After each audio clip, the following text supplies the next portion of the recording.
Another day, another tournament, man. Today we got even more drama with Clix calling out Khanada after his divisional cup win. We have some super big names that were not able to qualify. Before we get into everything in today's video though, please subscribe to the channel if you guys are new, as we are so close to 110,000 subscribers. So make sure you guys just subscribe to the channel and turn on notifications if you guys haven't already. If you want to support me even more, the best way to do so is by using code Kdog in the Fortnite item shop. Without further ado though, let's start off with the Clix drama and then we will get on to how the Eval Cup went. Alright, so this pretty much started off when Khanada ended up announcing that his coach for this season was Raz. And pretty much a summary of what Khanada was saying in this clip was his coach of Raz said, "We cannot let Clix win this FNCS, you guys have to." And that gave Khanada even more motivation to want to win. Raz ended up giving some clarification under this tweet though. He said, "Not even meant in a bad way. Clix's trio is literally the GOATs. All three of them are insane. They have an insane spot and strategy to approach the game." And then he pretty much just said, "With the two best teams battling out in Dima's domain, every game we have to make some competition because I'm here to win." So this basically just started off a mini rivalry between Khanada's trio and Clix's trio. Of course though, at this current point, Khanada's trio really hadn't proven anything yet. He then went on to win the first Ev Cup of the season, and this is what he had to say. "All these Clix fans keep coping, bro. Oh, Zo crashed, so this, so that. Zo these nuts, boy! Zo these nuts, boy!" After that, Clix finally went on stream today and addressed what Khanada ended up saying. So I want to show his perspective and his POV of this as well. This is what pisses me off about the internet. He publicly comes out and says, basically, Raz said this, we cannot let Clix's trio win, creates this narrative. Dignitas posted it, every single round him posted it. He gets a lot of hate. Obviously, he's gonna get hate. That's just how it works. Facts are kept. Then he wins. By the way, I didn't say anything other than Quan land first, which is a fact. All he does is talk, and everybody was hating on me. Y'all said we need to qual land first. Y'all said we couldn't beat him. Bro, nobody's talking other than yourself. Say, nobody gives a you publicly coming out saying we can't let Clix win all this. My com obviously defending me and then wins and being confused why he's getting talked. What do I actually think about this? I think this is great for some more competition in the scene right now, especially since it looks like Peter and Pollo are most likely going to be conning each other for the entire season. We really do need some other rivalries on NA to bring the hype going into FNCS on who we actually think is going to be able to win it. I do kind of agree with Clix in this situation though. Khanada was pretty much just beefing with himself half the time here, but Khanada is also just such a troll, and you already know he is going to play into the content every single time. So I am just very excited to see how the rest of the season goes. Moving on to the Eval Cup though, like we always do, let's quickly go over the opens, then go more in depth for the finals. First place was a surprise trio of Neko, Fishy, and Zavi on 349. They won 3 out of their 5 matches and had an average placement of 2.2, so a super great opens from them. Second place, another surprise team honestly, was Dukes, Edgy, and Chance on 307. Third place was Freeze. Fourth place was Aviv. Fifth place is the Cash Cup winning team of Rapid, Khanada, and Bolt. Sixth place is Adesito. Seventh place is an Asia team of Edge. 8th place is an EU team with 1 EU player in it of Cringe. 9th place is Pure, and then rounding up the top 10 is Lack It. So you will probably realize that there's not that many big names inside of the top 10. If you're wondering where they're all at, they're just all outside of that top 10. Like 11th place of Booga, Threats, and Craze. 12th place Mud, Shadow, and Sphinx. 13th place of Curve, Tyler, and King. 14th place an EU trio of Frisk, Teeny, and Skavi. 15th place another EU trio of Hellfire, Tripper, and Ferdoxy. Epic Will's new trio in 19th place. He is now officially playing with Victor V and Paper for West. So this is a team that I am very excited to see if they're going to be able to pull off the final land spot on NA West. We have Clix, Higgs, and Yamzo in 23rd. Honestly, a pretty low opens placement for these guys. I feel like they're always inside of the top 3, but of course eval opens literally don't matter, so who really cares? Ritual, Cold, and Peterbot in 26th. We did not get to see a single Peterbot versus Pollo off spawn fight in the opens, unfortunately. Recooper and Curly in 29th, and that was pretty much it for all of the big names that were able to qualify. There is one big name that is missing, and we also have a couple of other really good teams missing too, like 49th place of Bucky, Okus, and Krillian. 50th place of G Money, Virgo, and Rise, only finished with 219 points in 7 total matches, unfortunately. Also, Visuals, Braves, and Diminished in 56th, our land quality team. And then in 85th place was the trio of Agers, Acorn, and Pollo. These guys only got 175 points in 7 total matches. This team ended up getting 88 elims and wasn't even close to being able to qualify. They had pretty much a 4-game stretch where they were playing out of their minds, getting a 21 elimination 12th, 21 elimination 6th, 22 elimination 9th, and a 20 elimination 16th. Just weren't able to find any real consistency. Only had 2 total games inside of the top 10, and in an Eval Cup, if you have no consistency, you're not going to have any qual either, unfortunately. For every team that's not able to qualify for an Eval, though, I really wouldn't be any more worried about these guys going into things like the divisional cups and especially FNCS. I keep forgetting that this team is actually on NA right now, and they were so close to being able to qualify. In 38th place, the Brazil FNCS champions of Phaser, PH Zen, and King. They finished with 231 points in 7 total matches, got 57 total elims, and were just 7 points away from being able to qualify for their first NA finals this season. Let's actually move on to how the finals went now, though. Now in the finals, I'm not gonna lie, these finals were absolutely cooked. Only 2 out of the 4 matches ended up working, but our 2 teams that were able to get wins, the first trio in first place was Mush Shadow and Sphinx. They were able to win the first game of the day, the first of only 2 games, getting an 11 elimination win, and they also looked super good in their second game too, getting a 6 elimination 6 there as well. This trio has been absolutely running up the low ground in the very few tournaments that we have got to see them play together so far. I've absolutely loved this trio's performance in the Eval Cups, and I hope that they're able to translate that success into Div Cup finals now this week as well, because this could 100% be a potential top 4 trio on NA. Second place, and the only other team that was able to get a win, continuing their hot streak of Khanada Bolts and Rapid. They were able to get a 6 elimination win in the very final game and got a 5 elimination 6th in the very first game. Third place was Freeze Golden and Kaiksen. They were the team that actually finished with the most elims in this entire tournament, which is honestly pretty surprising,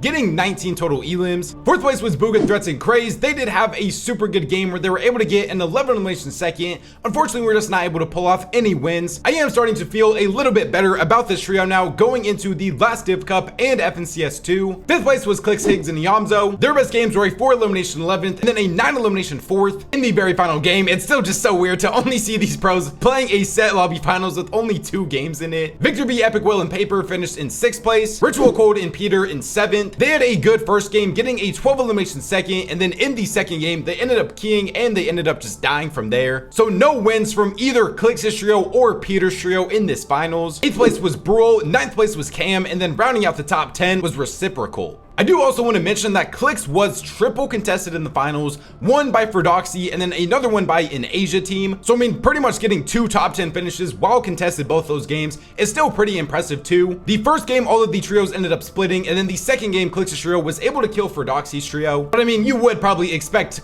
Clix to win an off-spawn fight versus a team that's on EU ping and a team that's on Asia ping. We did have some drama in this tournament though, like the team that is in 18th place of Reet, Cooper, and Curly. Now Blood X was Clix's coach, ended up calling out Reet for surge trading. I'm not going to get into the whole thing because we have already talked about the surge trading drama so much on the channel, and I feel like this is just literally topics we have already discussed before. Basically, to summarize it, Blood X was just calling out Reet for surge trading, and Reet was saying that Fortnite themselves literally said it's fine and there's no issue with what he is doing. And then Blood X was pretty much just saying that like everything he's doing is unethical and he's like cheating and everything. But I do kind of agree with Reet in this situation because Fortnite has already literally showed how to surge trade on their official FNCS broadcast. So I think if Fortnite themselves are saying that surge trading is fine, then I really don't think there is nothing that anybody can really do about it. We did also get some funny moments in this where Clix and Yamzo ended up playing tennis with Reet's knocked body in the finals while just like literally Clix was emoting on him in real life and everything. So we now have a Clix versus Khanada beef and a Clix versus Reet beef as well. See how you're doing? You say good. How are you? They're saying this is Reet. I think it's right. Bro, is this not like this is Reet dogs. We can't be dogs. How did they get Cooper's card then? Wait, the disrespect, bro. Not tennis with them, bro. There's no way that's Reet. Oh my. Oh my god, it was Reet. It was Reet. It was Reet. I don't think Reet's winning the call after that. What the fuck? He's doing the emote, IRL. Is he smacking it? He's doing it wrong though. Yeah, but that wasn't. We also had like Dukes' trio in 21st place, but that was pretty much it for all of the big names on NA. Let's actually move on to how EU went now. Now in EU, this is where we got to see the brand new trios in their first official tournament together. Let's start off with everybody that was able to qualify and some super big name teams that were not able to qualify as well. First place, we had the trio of Chino, Pablo, and Fredoxy. This is one of the trios that I am most excited about now, especially because they have an uncontested Supernova Academy. They finished with 356 points, got the most elims in this entire tournament with 117. They look so good in the opens. Second place is Chi and Mappy and Momsy on 295. Third place is Akira. Fourth is Rickbor. Fifth place is Vidil, Cringe, and Volko. Sixth place is Fastroki. Seventh is Kyoba. Eighth is the brand new trio in their first official opens together of iDrop, Hari, and Kami. Now that new team name is going to take me a while to get used to, but they finished with 260 points,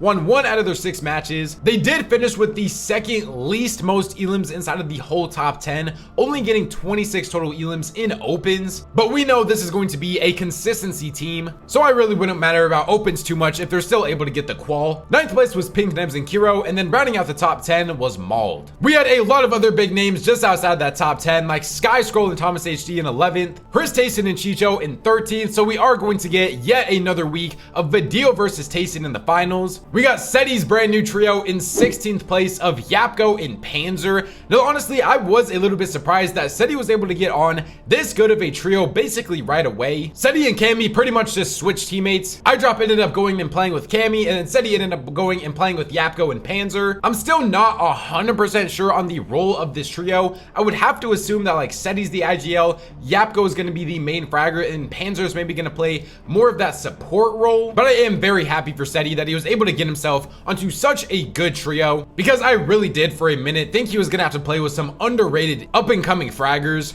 17th place was Noah Riley. 22nd place was Pingwax and Malabuka. Queasy, Murstache, and Sato were finally able to qualify for their first set lobby finals of the season, so we're finally getting Queasy in a finals lobby. Vanya, Pixie, and Marius were in 28th. Teeny Trio in 29th. Moneymaker in 30th. Humbik, Shark, and Blaha in 32nd, and that was honestly about it. EU is just so stacked this week in the finals. You probably do notice that we have a lot of big names just outside that qual range, like 36th place of Focus, Mixin, and Upple, a trio that was almost able to clutch up their qual in their very final game of Chat, mrsavage, and Rezon. They finished with 218 points, weren't able to get any wins today, and this trio somehow was not able to qualify, getting 73 total elims. This is just such an aggressive trio. They only had 2 games inside of the top 5 out of all 6 of their matches. Their real problem is just being able to make it into the end game as a full trio. It's just very hard to be a consistently good team if your main plan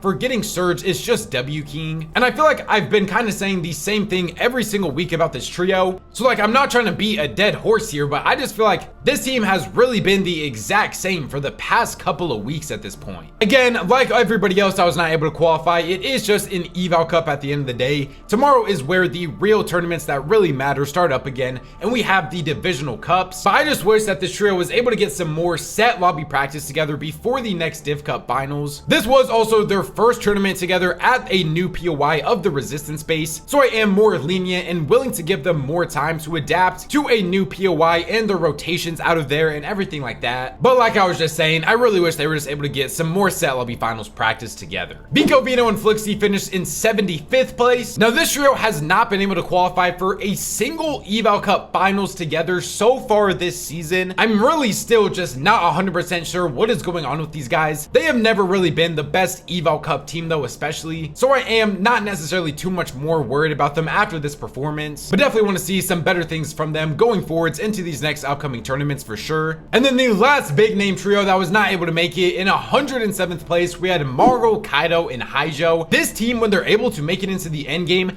literally plays like almost perfect. The 2 end games that they made, they got an 18 elimination win and an 11 elimination second. But their real problem, when you're looking at their match history, you can tell it is their off spawn situation. They do clearly need a lot more off spawn practice. Their end games have been in this Eval Cup opens literally looks like almost flawless. I think this is 100% 100% a grand finals caliber team if they're able to start learning the off spawn a little bit more. And even if they're just able to go even off spawn, I think they would look so much more positive and be placing so much more positive. But I think this is 100% a trio that can be qualifying for every single set lobby finals. Speaking of finals, let's actually move on to how they went now. Now in the finals, it was the story of Kami versus Setty, potentially a brand new rivalry on EU now.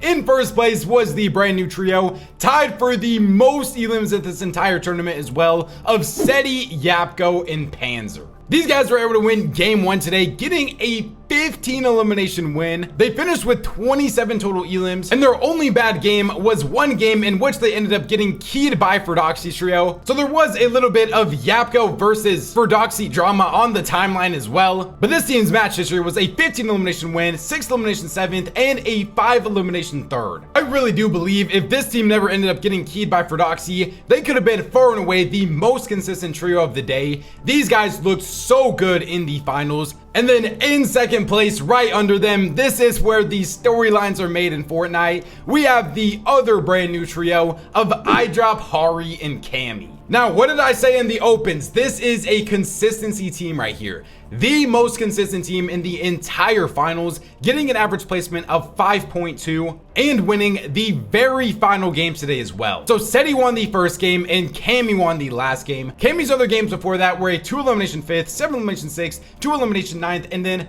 of course, like I just said, a 6 elimination win in their very final game. Definitely probably not going to be the most fraggy trio, but as of right now, it's looking like the split up is going amazing for both of these guys. This is both Kami and Setty's first Eval Cup win in over 2 months. I just have to say it right now, the final 4 land spots on EU just got so much more entertaining. Third place was Rickboar, Belusi, and Zangi. They were able to win game 2, getting a 9 elimination win. Pretty much their only good game though, because they didn't have a single other game inside of the top 10 before that. And then another trio that I was honestly kind of just on a mission to grief people today, but they were able to win game 3 only with a 3 elimination win though, was the trio of Chino, Pablo, and Ferdoxy. Maybe you could say it's a little bit disappointing that they didn't really even have a single other game inside of the top 15, and the trio finished with the least amount of elims out of everybody that was able to get wins, with only 7 total elims. But I think this trio just plays the meta. They were absolutely fragging out in the opens, and then they realized that they're just in a win is the only thing that matters meta. But I really do think that this upcoming Div Cup finals this week is going to be a major determining factor on whether or not we think this trio can actually win FNCS. Moving on with the rest of the leaderboard, in 5th place we have the trio of Pink Nebs and Kiro, the second most consistent team of the day, only getting to play 3 games unfortunately because they were not able to load into game 1, but they got a 4 elimination 8th, 11 elimination 2nd, and a 7 elimination 7th. I still do think that this team is my current favorite and like ahead of the pack for the teams that I want to say are going to be able to qualify for LAN. 6th place though is definitely a trio trying to make an argument for being one of those LAN teams of Sky Scroll and Thomas HD. They finished with the most elims in this finals, tied for 27 total elims. The rest games were a 3 elimination 8th and a 15 elimination 2nd. These guys were completely uncontested this week for the first time in a set lobby finals, because once again, Pigstorm and Demus were just nowhere to be found, and that really has been the story of the season for that trio. 7th place was Moneymaker, Fanayan, and Faded. 8th place was Queasy, Murstache, and Sato. Unfortunately, the high ground king of Queasy was not able to get any wins in the Eval Cup. 9th place was Gudenbray, and then rounding out the top 10 was Hellkiss. Some big names we had just outside that top 10 was like 11th place of Venya, Pixie, and Marius. It is just the Eval classic for Venya's trio. They're either going to win 2 games in the finals, or they're going to do absolutely nothing and not win a single game. They only had 1 game inside of the top 10 where they got a 7 elimination 4th. We did see Queasy finally start to really challenge them on high ground for the first time this season, and it looks like they did have a little bit of issues with that. So that is definitely going to be a very interesting thing to look out for going into FNCS and even the global championships as well. Comeback Shark and Blaha finished in 12th. A team that I probably want to say was pretty disappointing today was 13th place of Pingwalks and Malibuca, being completely uncontested at Demon's Domain, only having 1 game inside of the top 10. I feel like this is another trio though that just really doesn't take Eval Cups too serious. If they're able to get uncon in the Div Cup, I expect them to still finish inside of the top 3, but definitely not necessarily the performance I expected out of them for this week. And then pretty much towards the lower side of the leaderboard is a lot of our trios that are contested, like 18th place of Frisk, Tayson, and Chicho. They are still being contested by Vidil, Cringe, and Volko, who finished in 28th place. I still don't really 100% get the reasoning why Vidil, Cringe, and Volko are conning a LAN team. It seems like Tayson has been pretty vocal about not wanting to leave the POI, and he's not going to leave the POI. So these guys are either going to be fighting the entire season, or I think Vidil might eventually leave. Moving on to the final kin stats now, the most damage dealt in this EU Eval Cup finals. 10th place was Skabi, 9th place was Merstash, 8th was Fanayan, 7th was Sky, 6th was Comeback, 5th was iDrop, 4th was Yapko, 3rd was Marius, 2nd was Finnick, and then in 1st place, where he seems to be at a lot of these damage leaderboards recently, of Thomas HD with 4,809 damage and a 2.05 damage ratio as well. The stat leaders was damage, of course, for Thomas HD, 15 elims for Yapko, so him and his new fragging role is looking very good so far. Assist was 18 for Moneymaker, and then damage ratio was a tie between Thomas and Marius. Other than that though, remember, subscribe to the channel if you guys are new, as we try our best to upload daily competitive content for you guys. We went over a lot in today's video, so make sure you guys just turn on notifications so you guys never miss a future update from this channel. If you want to support me even more, the best way to do so is by using code Kdog in the Fortnite item shop. YouTube says there's only one of these 2 videos up on the screen right now, so go check them out if you guys haven't already. Make sure you guys follow me on my Twitter, my Twitch, my React channel, everything linked in the description down below. If you guys want more content from me, you guys can make sure you guys go check it out over there. Thank God for another day, and I'll catch you guys next time. Peace out.